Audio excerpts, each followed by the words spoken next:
Welcome to Triple C Stories. Get ready for thrilling African folktales, filled with wisdom, adventure, and unforgettable lessons. Don't just watch, like, share, and subscribe to keep these stories alive. The night air was thick and silent at St. Mary's Orphanage, where Abigail sat curled on her dormitory windowsill, staring down at the flickering lights of the distant town like scattered stars. Though the orphanage slept, her mind wouldn't rest, consumed by the aching void of unanswered questions about the mother who left her behind with nothing but a name pinned to a blanket. Raised with gentle care by Sister Beatrice, Abigail grew up haunted by the absence of identity, masking her pain behind a calm exterior others mistook for maturity. While the younger children adored her for her quiet strength, she privately wrestled with grief, imagining a mother torn between fear and indifference, both possibilities cutting deep. The night became her only solace, a time when the world stilled just enough for her to face the questions she couldn't voice aloud, even as they threatened to unravel her. One afternoon, while helping Sister Beatrice organize the dusty archives in the orphanage's back room, Abigail stumbled upon an old manila folder tucked behind a stack of forgotten papers. Curiosity got the better of her, and she carefully pried it open. Inside was a photograph, its corners faded and worn. The image was of a young woman, no older than 16, holding a newborn baby. The woman's face was pale, her expression distant and empty, as though she had already given up on something precious. Abigail stared at the photograph for a long time, unable to look away. There was something unsettling about the woman's face, a tired sadness that lingered in her eyes. On the back of the photograph, someone had scrawled a name in faint ink, Miriam Thompson. Abigail's heart pounded in her chest. Could this be her mother? Her fingers trembled as she tucked the photograph back into the folder, sliding it into her pocket when Sister Beatrice wasn't looking. That night, she sat on her bed with the photograph spread across her lap, studying every detail of the woman's face. Her mind raced with questions. Why had her mother left her behind? Had she been forced to? Or had she simply walked away without a second thought? The name, Miriam Thompson, felt unfamiliar yet oddly powerful. For the first time in her life, her mother had a name. And with that name came the overwhelming urge to find her. Days turned into weeks, yet the photograph never left Abigail's mind. She carried it everywhere, folded neatly in the pocket of her worn sweater. Each night, she lay awake in bed, staring at the ceiling, her thoughts spinning like a storm. One evening, as Sister Beatrice was closing the chapel, Abigail finally found the courage to ask. "Do you know anything about my mother?" she asked, her voice quieter than she intended. Sister Beatrice paused, her expression unreadable. "Your mother was young," she said after a long silence. "Barely more than a child herself." She sighed heavily. "She left you at the orphanage when you were only a few months old. She never returned." Abigail swallowed the lump rising in her throat. Did she say why?" Sister Beatrice shook her head. "I don't think she knew how to be a mother. Some people run when they're scared." Abigail wanted to ask more, but she knew Sister Beatrice was finished. That night, she clutched the photograph tightly, tears stinging her eyes. She wanted to hate her mother, to curse her for abandoning her, but deep down, a part of her still longed to understand. On the morning of her 18th birthday, Abigail stood at the iron gate of St. Mary's Orphanage with a worn-out backpack slung over her shoulder. Sister Beatrice stood beside her, a small envelope pressed into Abigail's hand. "It's not much," the nun said quietly, "but it might help you along the way." Abigail opened the envelope to find a few crumpled bills and a small prayer card. "I'll be all right," Abigail said softly, more to convince herself than Sister Beatrice. The nun reached out, brushing a stray lock of hair from Abigail's face. "If you need anything, Anything at all. You know where to find me." Abigail nodded and forced a smile. "I know." Then, without another word, she turned toward the road. The morning air felt colder than usual, biting at her skin as she walked. Each step felt heavier than the last, yet she kept going, determined to find the answers she had spent her whole life chasing. The orphanage disappeared behind her as she made her way down the winding road.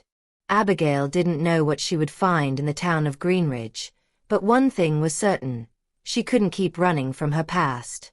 Not anymore. Abigail walked alone down the narrow road away from St. Mary's orphanage, her small bag slung across her shoulder feeling heavier than its contents, as though it carried the weight of her past.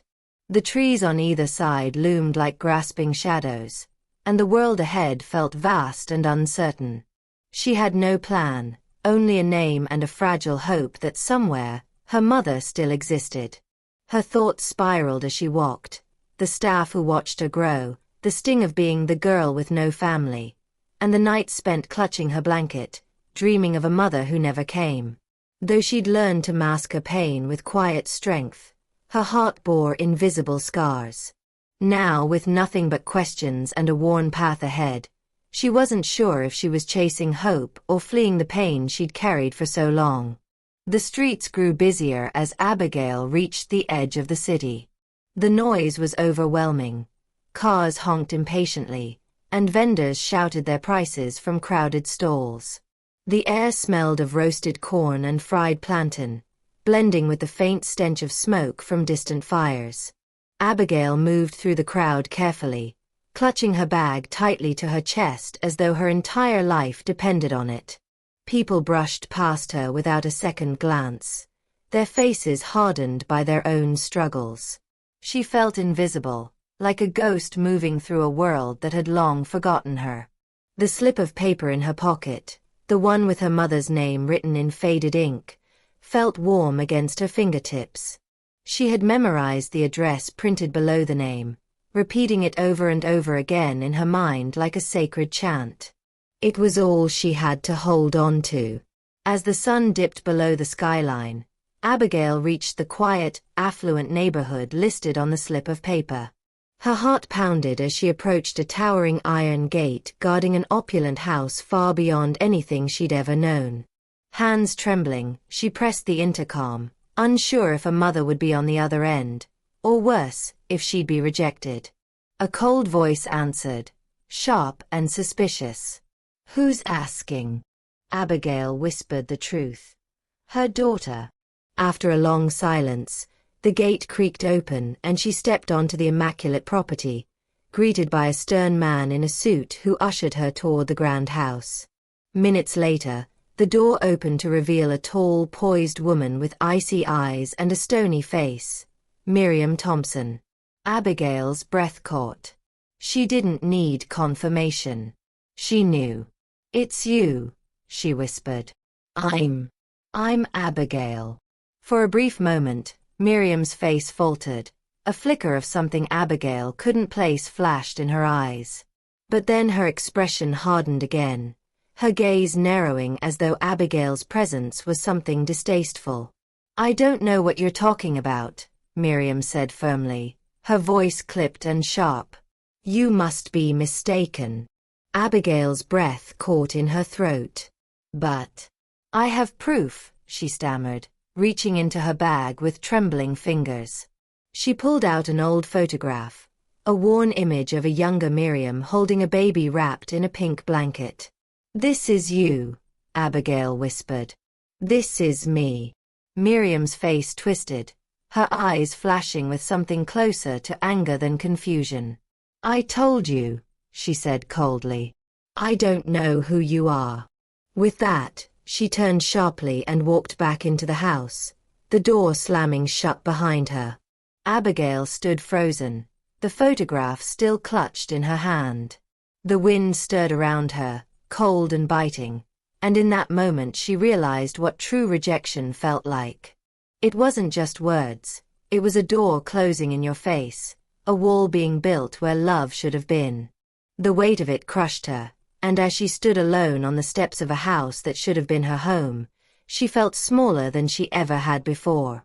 For the next few days, Abigail lingered near the estate, unable to let go of the faintest sliver of hope. She watched from across the street, standing in the shadows as servants came and went. She waited by the gates, staring up at the windows, wondering which room belonged to her mother. Perhaps if Miriam saw her again, if she had time to think, she might change her mind. Maybe she had been caught off guard that night in the garden, too shocked to respond properly. Abigail told herself that if she waited just a little longer, things would be different. But the servants began to whisper, eyeing her warily when they passed. Twice, the guards confronted her directly.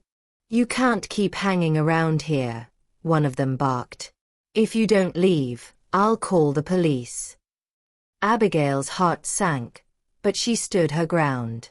"I just need to talk to her," she pleaded. "Please. Just one more time." The guard shook his head. "She doesn't want to see you." His words landed heavily in Abigail's chest, but she refused to leave. She couldn't. Not until she had tried again. On the fourth evening, as the sky darkened with an impending storm, Miriam appeared at the gate. This time, there was no uncertainty in her face, only cold anger. "I told you before," she snapped, her voice sharp enough to cut. "I don't know you. Don't come back."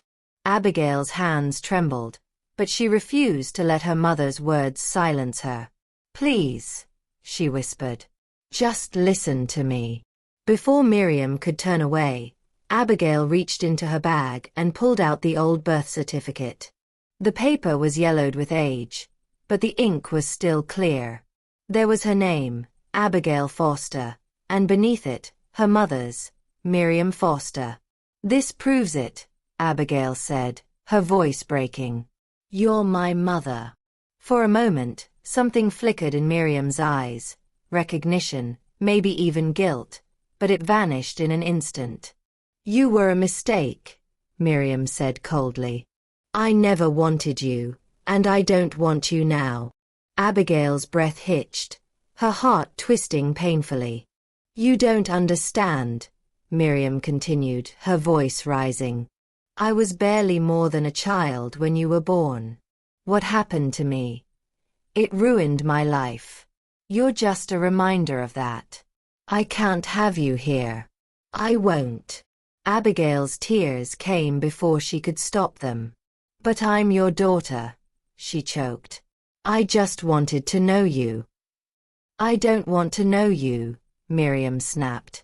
"I have a family now. A life. And you're not part of it." And with that, she turned and walked away, leaving Abigail standing alone in the cold. Abigail stood frozen, her tears streaming freely down her face. Her chest ached as if her heart were being crushed from the inside. She had come hoping for love, for answers, but all she had found was rejection. The memories of the orphanage, the lonely nights, the endless wandering, surged back in full force.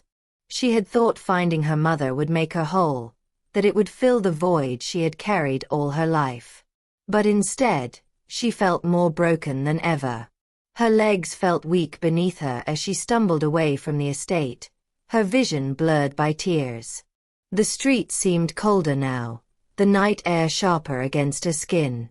She walked aimlessly until her legs could carry her no further, finally sinking onto a park bench beneath a flickering streetlight. The city buzzed quietly around her, distant and uncaring. Abigail hugged her arms tightly to her chest, the damp photograph still clutched in her hand.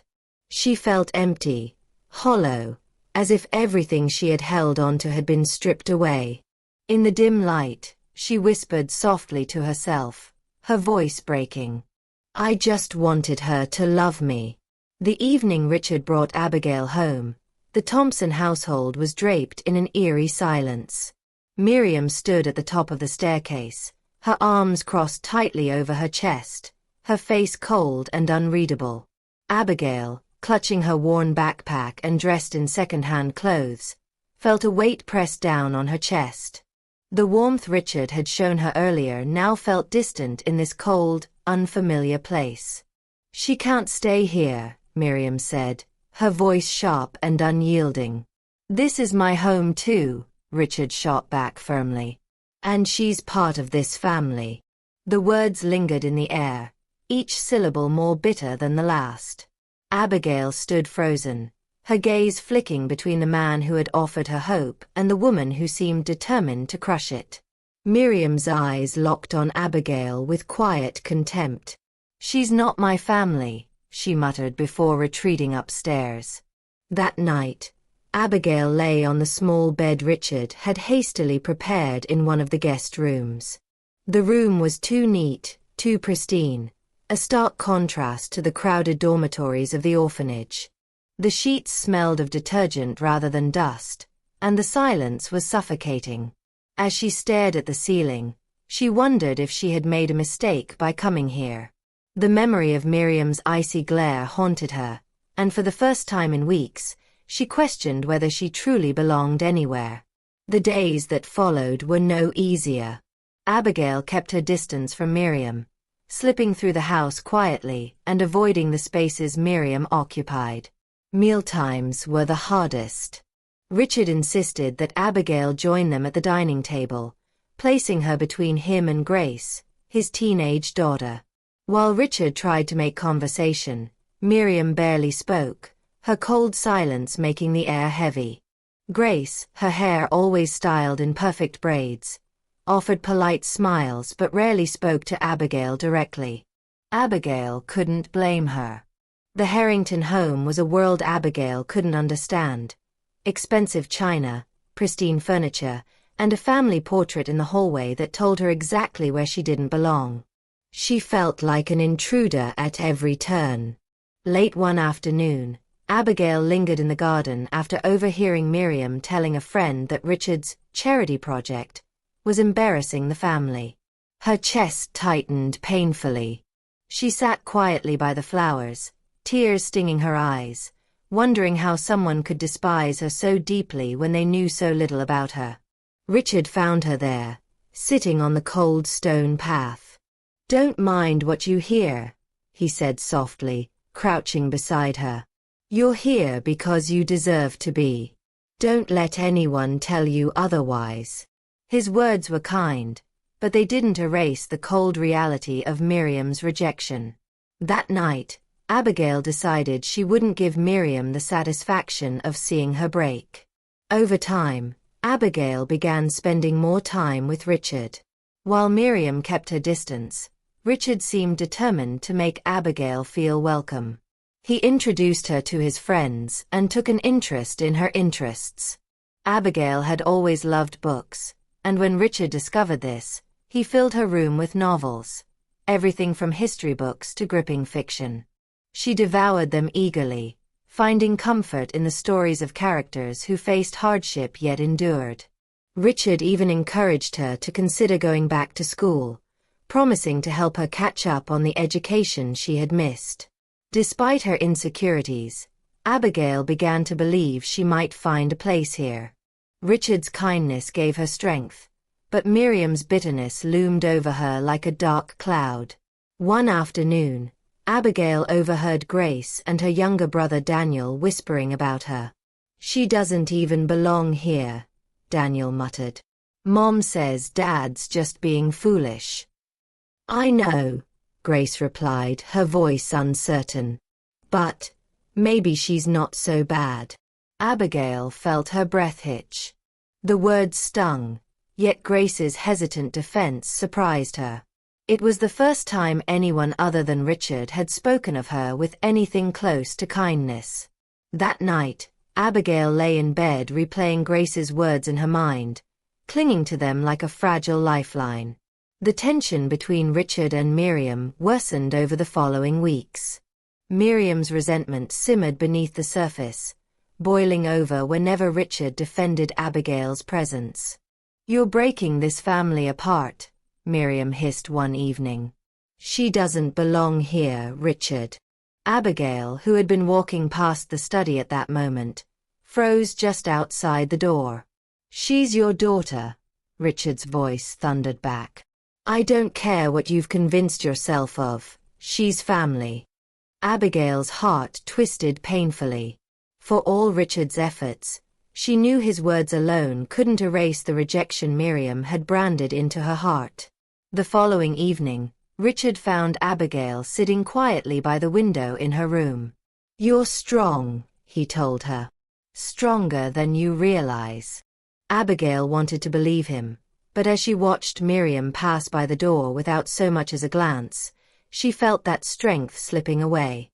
Yet even in her doubt, something inside her refused to give up. She knew now that she couldn't leave.